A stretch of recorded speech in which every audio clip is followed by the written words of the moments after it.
Now, it's only day one here, as you know, Rory, but the rift is already looking like it's beginning to open up. The Algerian delegation spoke earlier this morning, and they said that there's not enough being done to help Africa. They said that they supported the process of this meeting and hoped that they would come to an agreement, but not at the expense of Africa. And right at the other end of the spectrum, Saudi Arabia also made quite an interesting statement. They talked about those emails that were leaked from the University of East Anglia earlier last month. And they said that those emails had really shaken trust in climate science, and that this process has to be built on a firm foundation of trust, and that a lot of countries could lose out economically. Information that we heard on the scientific scandal that has started assuming huge proportions. We believe that this scandal, or what has been referred to as the climategate scandal, we think that this is definitely going to affect the nature of what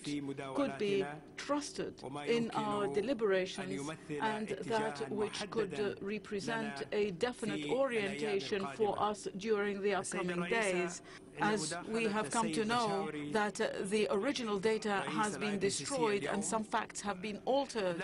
and some others have been covered up, data related to climate change. For that purpose, the level of trust on the part of everybody, be those countries or governments,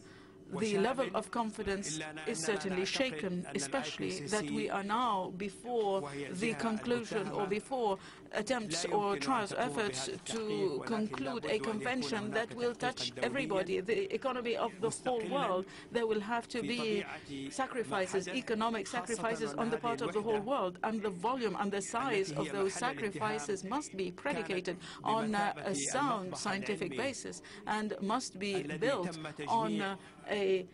secure foundation of information, which is what we found now is not true, and that our high level of trust had suffered because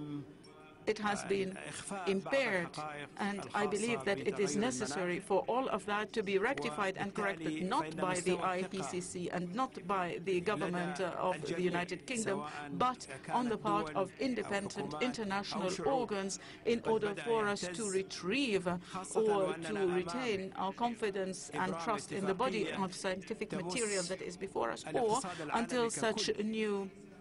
events or new information arises to change our perspective.